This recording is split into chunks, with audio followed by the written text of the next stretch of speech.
जय कृष्ण कन्हैया। जय गौ माता। गौ रक्षक भगवान श्री कृष्ण ने गौ माता की रक्षा के लिए क्या क्या नहीं किया। उन्हें दावानल से बचाया, इंद्र के कोप से गायों और ब्रजवासियों की रक्षा के लिए गिरिराज गोवर्धन को कनिष्ठिका उंगली पर उठाया। तब देवराज इंद्र ने ऐरावत हाथी की सूंड के द्वारा लाए गए आकाश गंगा के जल से तथा कामधेनु ने अपने दूध से उनका अभिषेक किया और कहा कि जिस प्रकार देवों के राजा देवेंद्र हैं, उसी प्रकार आप हमारे राजा गोविंद हैं। भगवान श्री कृष्ण सांदीपनी मुनि के आश्रम में विद्याध्ययन के लिए गए। वहाँ उन्होंने गौ सेवा की। भगवान श्री कृष्ण को केवल गायों से ही नहीं अपितु गौरस, दूध, दही, मक्खन आदि से अद्भुत प्रेम था। श्री कृष्ण द्वारा 11 वर्ष की अवस्था में मुष्टिक, चाणूर, कोवलियापीण हाथी और कंस का वध गोरस के अद्भुत चमत्कार के प्रमाण हैं। और इसी गौ दुग्ध का पान कर भगवान श्री कृष्ण ने दिव्य गीता रूपी अमृत संसार को दिया। राधिकापति भगवान श्री कृष्ण के मन में दूध पीने की इच्छा होने लगी। तब भगवान ने अपने वाम भाग से लीलापूर्वक सुरभि गौ को प्रकट किया। उसके साथ बछड़ा भी था जिसका नाम मनोरथ था।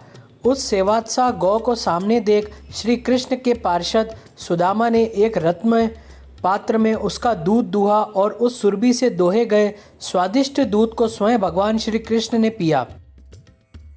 मृत्यु तथा बुढ़ापा हरने वाला वह दुग्ध अमृत से भी बढ़कर था। सहसा दूध का वह पात्र हाथ से छूटकर गिर पड़ा और पृथ्वी पर सारा दूध फैल गया। उस दूध से वहाँ एक सरोवर बन गया जो गोलोक में क्षीर सरोवर के नाम से प्रसिद्ध हुआ। गोपिकाओं और श्री राधा के लिए वह क्रीड़ा सरोवर बन गया। उस क्रीड़ा सरोवर के घाट दिव्य रत्नों द्वारा निर्मित थे। भगवान की इच्छा से उसी समय असंख्य कामधेनु गौएं प्रकट हो गई।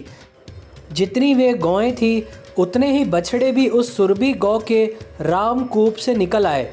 इस प्रकार उन सुरभि गौ से ही गौओं की सृष्टि मानी गई है। भगवान श्री कृष्ण का बाल्य जीवन गौ सेवा में बीता, इसलिए उनका नाम गोपाल पड़ा। पूतना के वध के बाद गोपियाँ श्री कृष्ण के अंगों पर गौमूत्र, गोरज व गोमय लगाकर शुद्धि करती है, क्योंकि उन्होंने पूतना के मृत शरीर को छुआ था और गाय की पूंछ को श्री कृष्ण के चारों ओर घुमाकर उनकी नज़र उतारती है। तीनों लोकों के कष्ट हरने वाले श्री कृष्ण के अनिष्ट हरण का काम गाय करती है। जब जब श्री कृष्ण पर कोई संकट आया, नंद बाबा और यशोदा माता ब्राह्मणों को स्वर्ण वस्त्र तथा पुष्पमाला से सजी गायों का दान करते थे।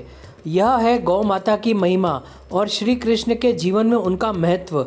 नंद बाबा के घर सैकड़ों ग्वाल बाल सेवक थे, पर श्री कृष्ण गायों को दुहने का काम भी स्वयं करना चाहते थे।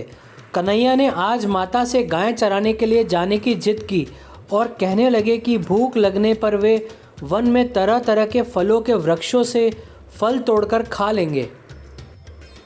पर माँ का हृदय इतने छोटे और सुकुमार बालक के सुबह से शाम तक वन में रहने की बात से डर गया और वह कन्हैया को कहने लगी कि तुम इतने छोटे छोटे पैरों से सुबह से शाम तक वन में कैसे चलोगे?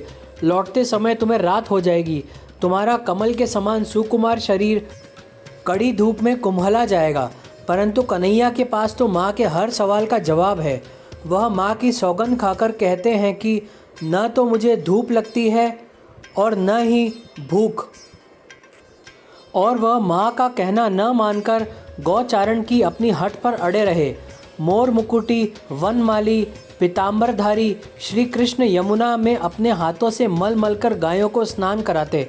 अपने पीताम्बर से ही गायों का शरीर पोंछते, सहलाते और बछड़ों को गोद में लेकर उनका मुख पुचकारते और पुष्प गुच्छ, गुंजा आदि से उनका श्रृंगार करते। तृण एकत्र कर स्वयं अपने हाथों से उन्हें खिलाते। गायों के पीछे वन वन वह नित्य नंगे पांव, कुश, कंकड़, कंटक सहित हुए उन्हें चराते जाते थे। गाय तो उनकी आराध्य है और आराध्य का अनुगमन पात्रताण पहनकर तो होता नहीं। परम ब्रह्मा श्री कृष्ण गायों को चराने के लिए जाते समय अपने हाथ में कोई छड़ी आदि नहीं रखते थे। केवल वंशी लिए हुए ही गाय चराने जाते थे। वह गायों के पीछे पीछे ही जाते हैं और गायों के पीछे पीछे ही लौटते हैं। वह गायों को मुरली सुनाते हैं। सुबह गौ समूह को साष्टांग प्रणिपात करते और सायंकाल गायों के खुरों से उड़ी धूल से उनका मुख पीला हो जाता था।